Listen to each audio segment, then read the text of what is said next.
본 말씀은요, 4번 정도 반복되는 말씀이 좀 있습니다. 4번 반복됩니다. 16절 상반절을 보면 지팡이를 들고 손을 바다 위로 내밀어 그것이 갈라지게 하라. 또 21절 상반절에 모세가 바다 위로 손을 내밀매.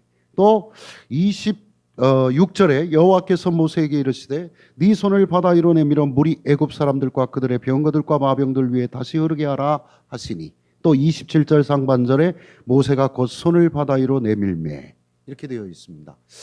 여러분들이 보시는 것처럼 계속 반복되는 말이 있습니다. 문장이죠. 네 손을 내밀라, 이거예요. 손을 내밀어라, 이 말씀을 계속 반복되고 있다는 걸 알 수 있습니다. 인간과 동물, 일반적인 동물들과의 현저한 차이 가운데 하나가 있다 그러면 손의 기능일 거예요. 사람은요, 손을 잘 사용을 했기 때문에 문화가 발달이 되어지고 문명이 더 확산되어지고 발전할 수 있는 기틀을 마련하게 되었지요. 손을 사용할 수 있기 때문에 인간이 되어진 것 중에 하나입니다. 자, 좋은 의미로도 쓰이고 나쁜 의미로도 쓰이는 이 손에 관련된 단어들이 참 많이 있습니다. 여러분, 우리가 일을 잘 하는 사람들을 가리켜서 뭐라고 그러죠? 수단이 좋다, 수완이 좋다, 이렇게 말을 하죠. 말 그대로 손재간이 좋다, 이런 뜻이에요. 이 말을 좀 잘못 알아듣게 되면 좀 기분 나쁘죠. 아이, 수완이 좋아, 이러면. 이런 것입니다. 또 많은 노력을 한 사람들을 격려하고 우리가 칭찬하고 치사할 때 뭐라고 또 말을 합니까? 참 수고하셨습니다, 이런 말 하죠. 이것도 손이에요. 손이 많이 고생했습니다, 이런 뜻이에요. 자, 여러분들이 별로 이렇게 생각들 안 했지만 계속 말씀드려 볼게요. 특별히 노력한 대가로 내가 정해진 그런 어떤 사례금, 그러니까 월급 외에도 우리가 좀 비슷하게 이렇게 받는 보너스 같은 그런 돈을 뭐라고 그럽니까? 수당, 수고비, 이렇게 얘기를 하죠. 이것도 손이 열심히 일한 대가라는 뜻이에요. 또 사람의 운명을 점칠 때 뭘 봅니까? 손금을 보잖아요.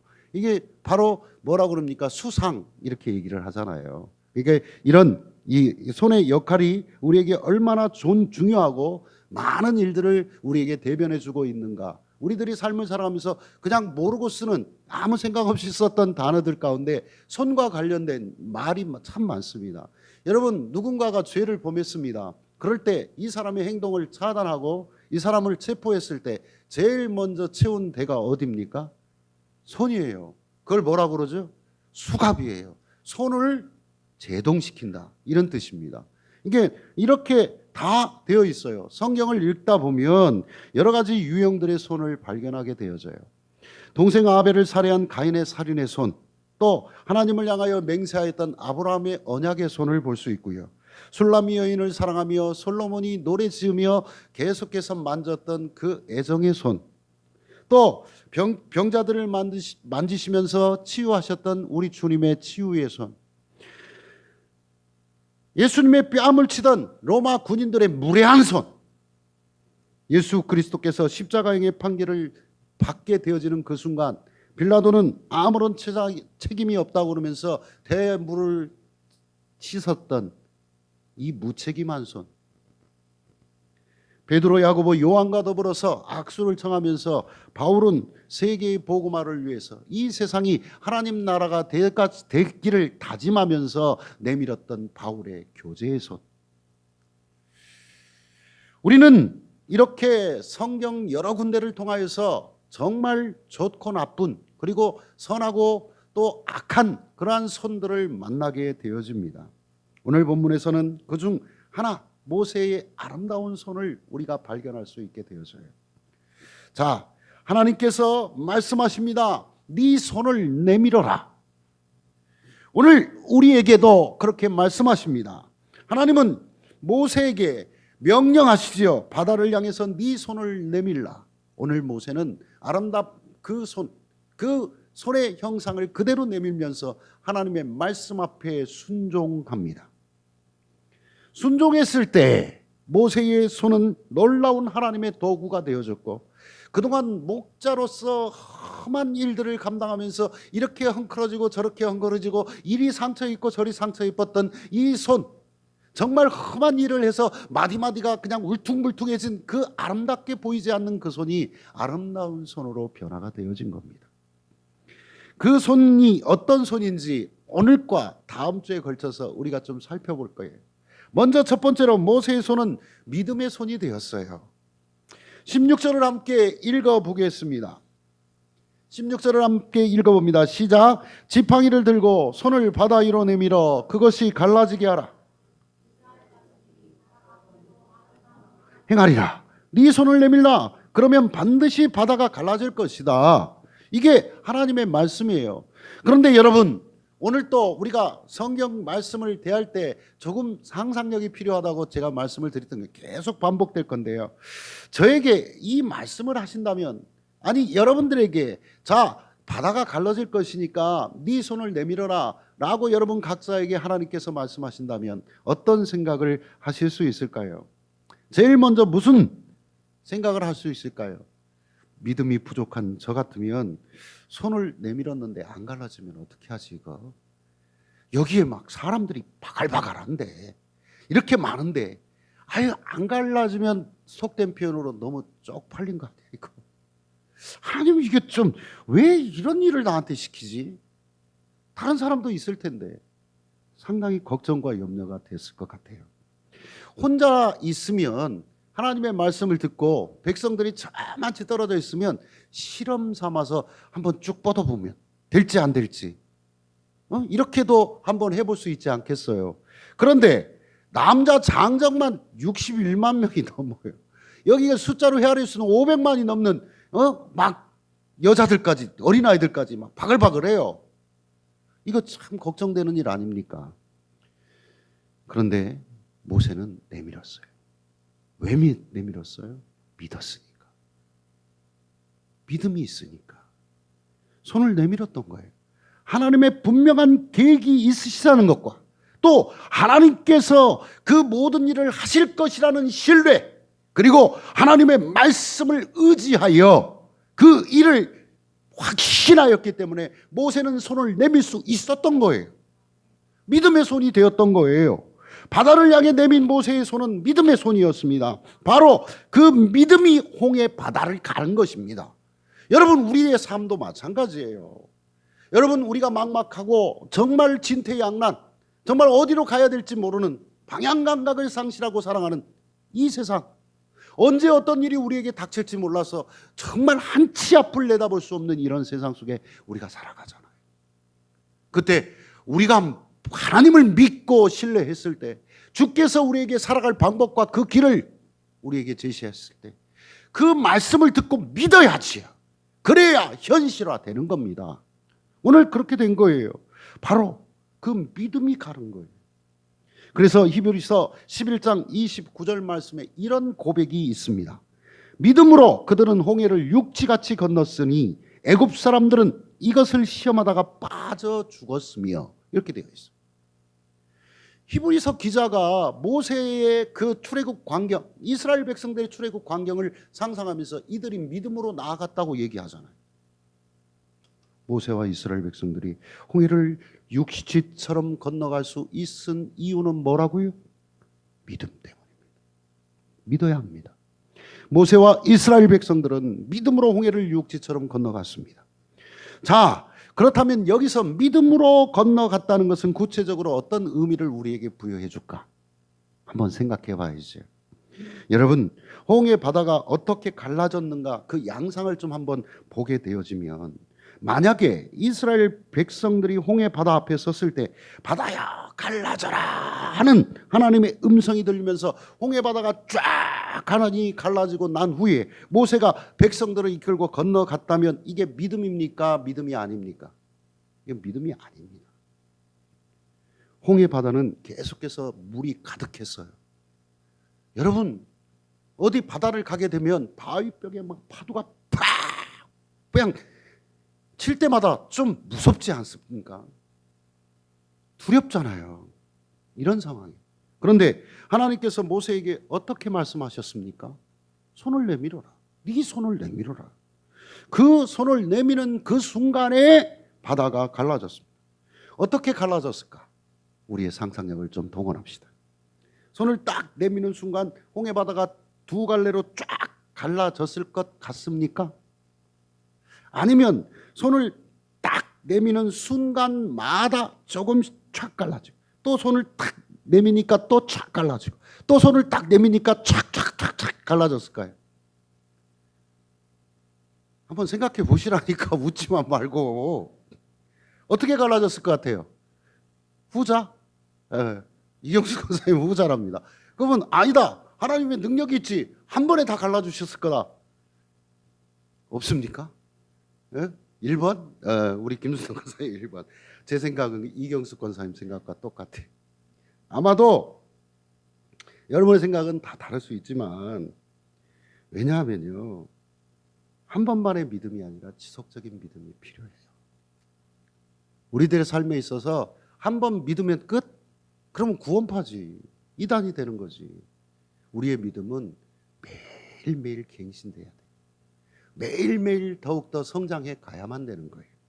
자, 그래서 하나님께서 조금 손을 내미니까 조금 땅이 드러나게 하시고, 또 나아가면서 그 손을 내미니까 또 갈라지게 하시고, 그렇지 않았을까 하는, 확실한 것은 아닙니다만, 어쨌든 모세가 손을 내밀고 백성을 이끌고 앞으로 나간 그 행위 자체는 믿음의 행위임에 틀림이 없는 사실입니다. 우리가 하나님을 신뢰한다고 해서 한 번에 우리 모든 삶의 상황이 달라지는 건 아니잖아요. 여러분들이 예수를 믿는 그 순간부터 갑자기 거지 같은 삶이 완전히 막 재벌 같은 삶으로 바뀝니까? 그렇다면 여러분들이 어떻게 살아야 되겠습니까? 오늘 적어도 내가 하나님을 믿고 신뢰하는 그 순간부터 하루하루 숨을 쉴 수 있게 됐더라. 조금씩 조금씩 내가 어려움이 안 찾아오는 게 아닌데 그 어려움을 극복할 수 있는 방법과 길을 열어주시더라고요. 오늘 한 발자국 앞으로 내밀었더니 하나님께서 그 내일을 또 살아갈 수 있는 길을 열어주시며 나와 함께 동행해 주시더라고요. 이게 주님을 신뢰하는 삶이에요. 이게 믿음이에요. 아마 그랬을 것 같아요. 한 걸음 나갈 수 있도록 길을 보여주십니다. 한 걸음 나갔더니 또 우리들이 걸어갑니다. 그랬더니 어느 세월이 지나 내가 내 뒤를 돌아보았더니 그 사이 엄청난 내 삶의 고난과 시련의 터널을 통과했더란 말입니다. 할렐루야. 그렇게 됐더라고요. 한 번에 쫙 갈라지면서 고생 걱정 고민 안 하고 쉽게 갈 수도 있을 거예요. 하나님은 하실 수 있을 거예요. 그런데 이렇게 살고 편안함만 보장된다면 우리는 쉽게 하나님을 잊어버리게 될 겁니다. 왜 그러냐면 인간이 아담 이후에 범죄하고 타락한 이후부터 우리의 본성이 그렇게 악하게 바뀌었다니까. 하나님께서 주실 때 그때는 하나님 아멘 믿습니다, 찬양합니다, 할렐루야합니다, 주님을 노래합니다 막 그러다가 싹 고개 들고 돌아서는 순간 까맣게 잊어버리고는 또 악한 곳에 빠져 살잖아. 그러니까 하나님께서 또 때리시죠. 고치셔야 되니까. 우리는 우리들의 삶을 돌아볼 때마다 느껴야 될 한 가지가 있습니다. 나는 왜 그렇게도 목사임에도 불구하고 내 노력과 내 명석함과 내 지식과 내 능력으로 내가 모든 삶을 잘 해치고 가고 있다라고 착각할 때가 많더라고요. 여러분들은 안 그러시죠? 저만 그렇습니다. 그러고는 하나님을 까맣게 잊어버려요. 그러나 어려움이 닥치고 보니까 내 앞에 거대한 물살이 나를 딱 가로막고 있다 보니까 주님 나를 좀 도와주세요. 내가 주님을 의지할 수밖에 없네요 하고 기도하게 되더라. 주님께서 여러분들에게 먹을 양식을 한 10년치쯤 딱 주시고 그 다음부터는 한 10년간 내가 그냥 걱정 없이 주님 일에만 매진하겠습니다, 열심히 봉사하고 섬기겠습니다 하고 살면 얼마나 좋을까. 그런데 우리 하나님께서 주 예수 그리스도를 통하여 우리에게 기도할 것을 가르쳐 주시면서 하나님 우리에게 평생 먹을 것을 주옵소서라고 기도케 하시지 않고 오늘날 우리에게 일용할 양식을 주옵시고 아멘, 그렇게 기도하게끔 가르치셨다는 걸 주목해야 돼요. 이게 우리의 기도가 방향이 좀 달라져야 된다니까. 하루아침에 1억 천금을 주시면, 로또 한 60억짜리 맞게 해주시면 그것으로 말미암아서 내가 더욱더 하나님께 헌금도 하고 교회도 하나 적건히 지어드리고, 내가 막 어디에도 기부해서 어렵고 힘든 사람들을 위해서 헌신도 하고 섬기기도 하겠습니다. 아나, 그렇게 안 된다니까. 여러분, 이 문제들로 말미암아서 우리로 하여금 주님 앞에 엎드리게 만드시지 않던가요? 기도하게 만들지 않던가요? 우리가 주를 의지하게 만들잖아요. 하나님께서는 우리가 한 걸음 한 걸음씩 지속적인 믿음의 발걸음을 옮겨가기를 기대하십니다. 아멘. 22절을 좀 봅시다. 22절을 볼까요? 오늘 본문을. 죄송합니다. 발음이 본물이 아니라 본문. 22절 말씀 보겠습니다. 함께합니다. 시작. 이스라엘 자손이 바다 가운데를 육지로 걸어가고 물은 그들의 좌우에 벽이 되니. 아이고, 엄청난 일이 벌어졌습니다. 상상을 또 동원해야 돼. 우리가 출애굽 상황을 좀 상상을 해보라고. 물이 쫙 하니 갈랐어요. 벽이 됐대. 벽이. 그러니까 여러분, 어떤 성서학자들이 그건 갈대 밭이었을 거야, 늪지대였을 거야, 그래서 막 지나갔을 거야. 그런데 뒤에서 군대들이 그러면 쫓아오면 그들은 뭐 갈대밭 잘 못 건너나? 아니야, 뭐 누가 전차니까 바퀴가 빠져서 못 갔을 거야. 뭐 이렇게 둘러대는 성서학자들도 있어요. 자유주의적인 그런 신학 사상을 갖고 있는데, 저는 믿습니다. 성경이 증거하고 있으니까 어마어마한 바다 벽이 생겼을 거라고요. 여러분, 몇 년 전인가 그 롯데 거기 뭐죠? 그 너구리 이렇게 있는데, 담비야, 거기가 뭐지? 롯데 월드? 몰라서 지금 되는데, 롯데 월드 옆에 수족관이 하나 생겼잖아요. 뭐 이렇게 생겨갖고. 근데 그것을 개장하고 났는데 어떻게 했습니까? 물이 떨어졌다고. 이게 저는 안 가봐서 잘 모르겠습니다. 그때 뉴스를 통해서 보니까 이게 수족관이 우리들이 생각하는 그런 게 아니라 아쿠아 월드라고 해서 이게 그냥 이렇게 딱 덮여 있어요. 이게 딱 하고 위에는 막 상어가 왔다 가고 막 큰 거북이가 왔다 가고 막 이런 장면들이 보이더라고요. 근데 너무 비싸서 저는 한 번도 가본 적이 없는데요. 한 5, 6년 됐나 개장한 지. 그때 한번 뉴스에서 거기가 틈새에 물이 떨어집니다라는 생각을 했어요. 여러분, 그런 수족관을 딱 지나간다고 한번 생각을 해봅시다. 저 같으면 좀 무서울 것 같지 않습니까? 이거 언제 쏟아져 내려가지고 물이 팍 떨어지면 이거 물에 빠져서 다 죽는 거 아니야? 이런 상상을 하면서 좀 그러기 위해서 그런 걸 만드는 것 같기도 하고, 그죠? 그렇잖아요. 여러분이 지금 좌우로 벽이 되어진 그 벽과 같은 그런 곳이 딱 있어요. 홍해를 건너요. 내가 그곳을 지나고 있어요. 저는 여전히 믿음이 부족하여 저 벽을 보면서 저거 혹시 덮치는 거 아니야? 이러다가 죽는 거 아니야? 하나님 조금만 마음이 바뀌면 덮어버릴 것 같은데.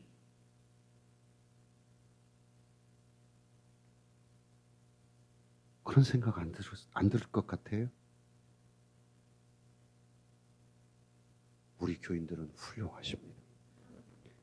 대답을 안 하시는 걸 보니 그런 생각 하나님이 하신 건데 목사님 그걸 못 믿고. 감사합니다. 저는 좀 걱정이 있고 두려움이 불안했을 것 같아요. 쫙 손을 내밀면 갈라져서 이스라엘 백성들이 나아간단 말이에요. 그러니까 또 손을 내밀면 모세가 손을 내밀기를 기대할 수밖에 없잖아요. 금방이라도 그 갈라진 곳까지 딱 가다 보면 이 뒤에 있는 물이 덮칠 것 같단 말이에요. 그러니까 얼마나 두렵습니까? 불안합니까? 모세에게 빨리 좀 손 좀 내미셔. 아직도 앞에 바닷물이 갈라지지 않았어. 빨리 내밀어, 빨리. 종용했을 거고 재촉했을 거란 말이에요.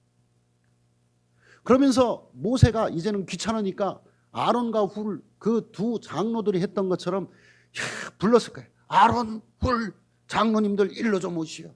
내 손 좀 붙잡고 있어. 백성들이 재촉하고 그래서 안 되겠어. 내 손 그냥 뻗고 있을 테니까 잘 붙잡고 있어. 힘 빠지지 않게.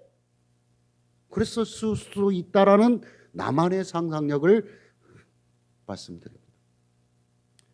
여러분, 믿습니다 하면서 그 물이 갈라지기를 막 기도했을지도 몰라. 우리가 예수님을 믿는 순간 믿음은 시작됩니다.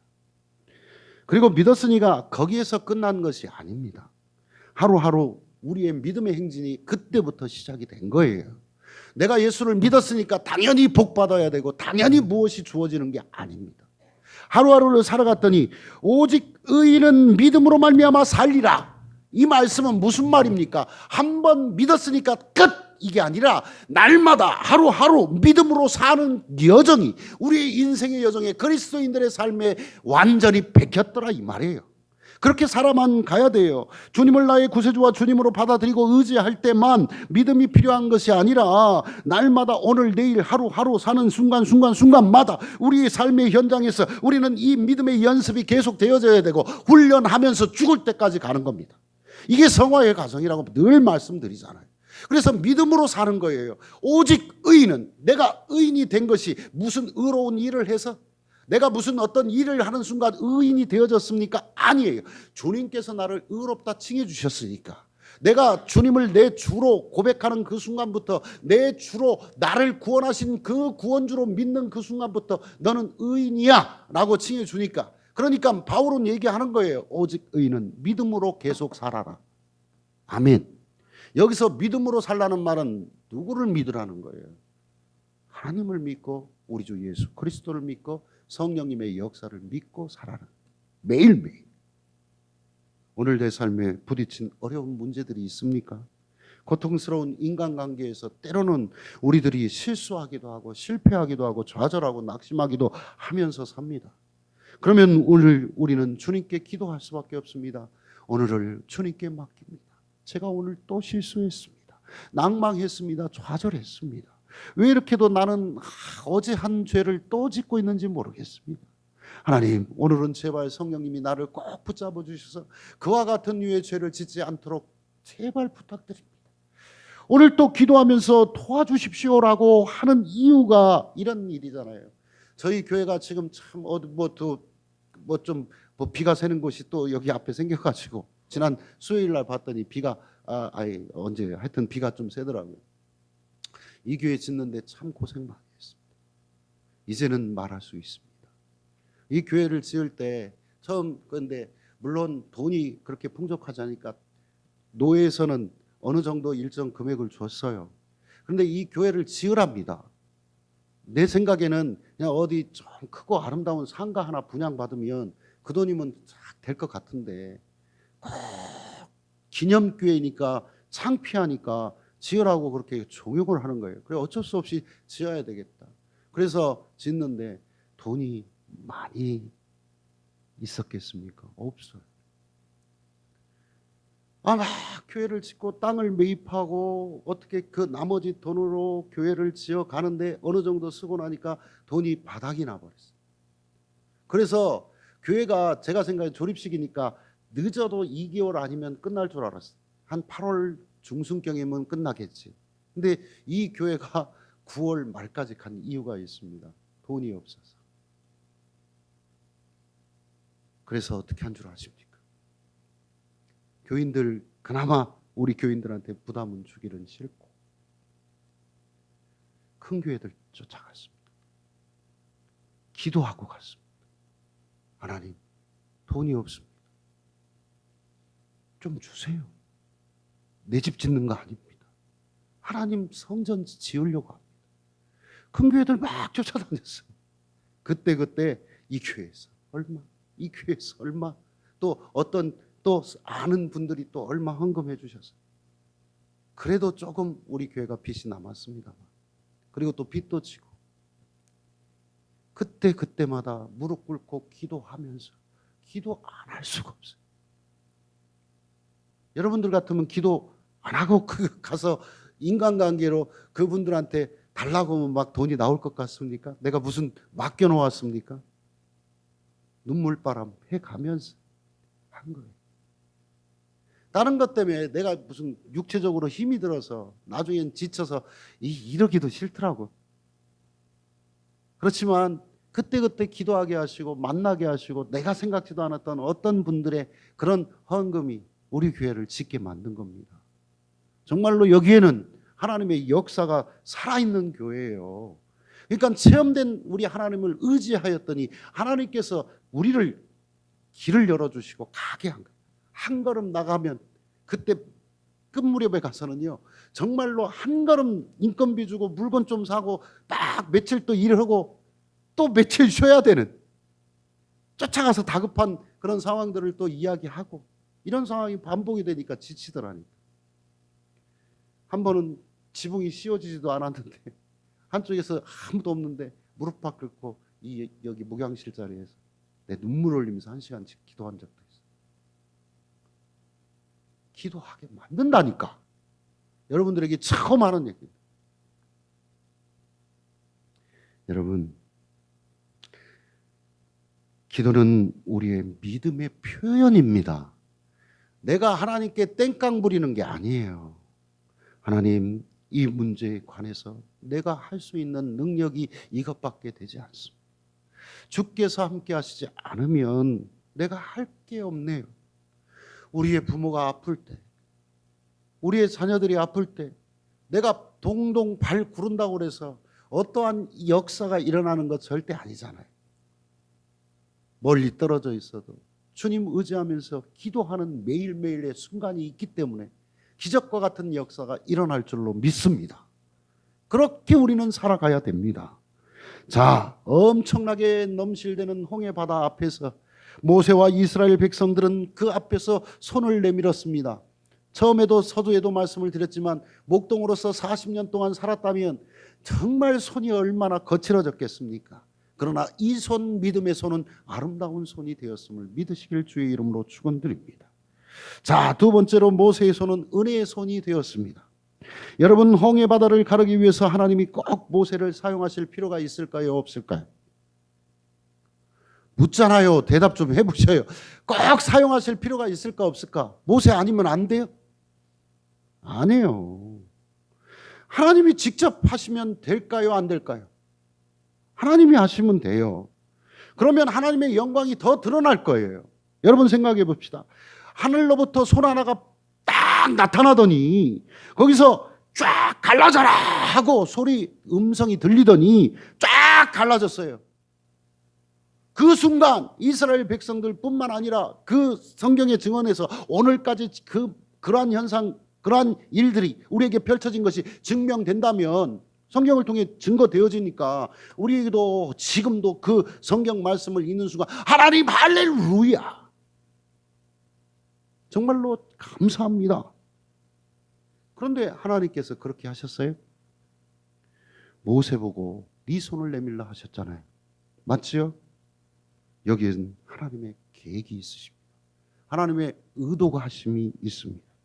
꼭 모세를 통해서 일하시겠다는 하나님의 의지 표명입니다. 여러분, 나 없이도 하나님은 하나님의 계획되신 일을 할까요? 하지 않을까요? 하십니다. 저 없어도 우리 교회는 됩니다. 그러면 다시 또 물어봅시다. 우리가 이 교회가 세워진 걸 늘 기도하시면서 이건 하나님의 계획하심에 세워졌다고 하지만 하나님께서 꼭 우리 교회를 통해서 일 안 하셔도 될까요? 안 될까요? 됩니다. 하나님의 역사는 우리 교회 아니어도 됩니다. 나 아니어도 됩니다. 여러분들 아니어도 됩니다. 죄송하지만. 그러나 하나님께서는요, 그 하나님의 무한하신 계획 속에 저와 여러분들과 우리 교회를 통해서 함께 일하시자고 말씀하십니다. 아멘. 우리 보고 물으세요. 함께 일하자. 우리의 삶의 이 여정을 다 마치고 주님 앞에 서는 날, 주님 앞에서 주님, 저도 하나님의 놀라우신 역사 속에서 한몫 거들었습니다, 이렇게 자랑할 날이 반드시 있어야 할 줄로 믿습니다. 무엇을 했냐고 물으신다고 그때 주님 앞에 그래도 제가 생각하기에는 큰일은 감당하지 못했어도 이러한 일을 통해 하나님 영광 돌리고 하나님 선교 사역과 하나님의 영광을 위해서 힘썼던 것이 사실입니다. 하나님 확인해 보세요. 아우, 확인됐다. 여러분, 모세가 내밀던 그 손 배후에 있었던 하나님의 사랑과 은총을 기억하시기를 주의 이름으로 축원드립니다. 여러분들이 한 것 같지요? 아니에요. 그 손을 내민 것은 모세지만 그 홍해를 가른 것은 모세가 아니에요. 그 지팡이가 아니에요. 하나님이 하신 거예요. 우리들이 착각하면 안 된다고요. 하나님의 사랑과 은총이 있었기 때문에 홍해가 갈라진 거지. 모세가 출중한 능력 때문에 그 지팡이를 통하여 마치 부적 같은 역사가 일어나서 그 지팡이 내미니까, 손을 내미니까, 모세가 그 손을 내미니까 홍해가 갈라진 것이 절대 아니라는 사실을 잊지 마십시오.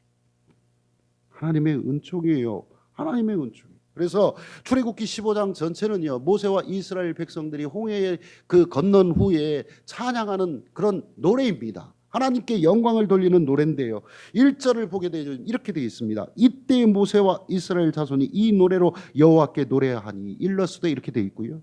6절을 한번 같이 읽어볼까요? 6절을 한번 읽어봅시다. 15장 6절 읽으세요.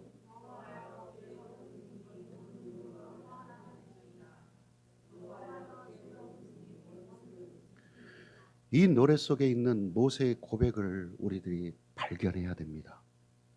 뭐라고 고백했어요? 주님, 제가 한 것이 아니라 주의 오른손이 하셨습니다. 이런 뜻이에요. 이 고백이 담겨져 있는 거예요. 모세는요, 하나님께서 이렇게 시키셨을 뿐이지 이 일을 하신 건 하나님의 역사라는 것을 알고 있었기에 주님의 오른손이 하셨습니다. 이렇게 고백을 한 거예요. 근데 왜 하필이면 오른손이 했다고 말을 했을까? 네? 하나님의 오른손은, 왼손은 별것도 아니신가? 차별하시는 겁니까? 우리 교인들 중에 혹시 왼손잡이 계십니까? 큰일 났네. 여러분, 화나는 말일 수 있을지 모르지만 일반적으로도 그렇고 성경 속에서 오른손이란 힘과 권능의 상징입니다. 일반적으로도 성경 속에서. 그래서 이 인간 모세와 이스라엘 백성들이 노래할 때에 오른손의 권능을 찬양한 거예요. 그러니까 오른손을 찬양한 게 아니라 거기에 담겨 있는 하나님의 권능을 찬양한 거예요. 여러분 믿으십니까? 오늘 또 여러분들에게 오늘 또 행하라고 하신 그 일들 속에 하나님의 권능의 손이 함께 하실 걸 믿으십니까? 권능의 오른손이 여러분들과 함께 하실 줄로 믿으시기를 주의 이름으로 축원드립니다. 모세의 고백처럼 하나님, 제가 손을 내밀긴 내밀었습니다만 주님께서 하셨습니다. 주의 권능의 손이 하셨습니다. 저는 다만 순종했고 주의 은총 안에 거했을 뿐입니다. 따랐을 뿐입니다. 그랬더니 하나님께서 이 일을 하셨습니다. 하나님께서 역사하셨습니다. 우리는 순종하고 주님께서 역사하심을 믿으시길 주의 이름으로 축원드립니다. 나는 오늘 또 그것을 따라야만 되는 거예요. 주의 은총 안에 거하면 돼요. 여러분, 내 자녀가 운전대를 딱 붙잡고 가는데 너무나 불안해서 그 옆에서 이리저리 이야기합니다. 그 자녀는 불평합니다. 내가 잘할 수 있는데. 얼마 전에 우리 아들이 그 차를 운전하고 저는 옆에 앉았거든요. 근데 불안해요, 아무래도. 그러면 막 짜증을 내지요. 여러분, 우리 인생의 핸들은 우리 주님께 맡깁시다. 주님께서 내가 잡고 있을 때는 자주 사고도 나고요, 방황도 되고요, 어디로 운전해야 될지 몰라서 헷갈리고, 저 같은 길치는 얼마나 헤매는지 몰라요. 그러나 우리의 주님께서 우리 인생의 내비게이션이 되어주심을 믿으시길 주의 이름으로 축원드립니다. 여러분, 우스갯소리 한마디 하고 제가 마칠게요. 세 여자의 말을 잘 들어야 된답니다. 하나는 부인 각하, 네? 하나는 딸들, 마지막 하나는 내비게이션에서 들려오는 여자의 음성 소리를 잘 따라야 된답니다. 그거 안 따르면 새길로 빠진답니다. 농담이지만 여러분들에게 마지막으로 부탁드립니다. 오늘 또 내 인생의 핸들을 붙잡아 주시는, 나의 방향을, 나의 길의 방향을 인도하시는 우리의 내비게이션 되시는 우리 하나님의 음성을 잘 듣고 순종하고 은총으로 따르시기를 주의 이름으로 축원드립니다.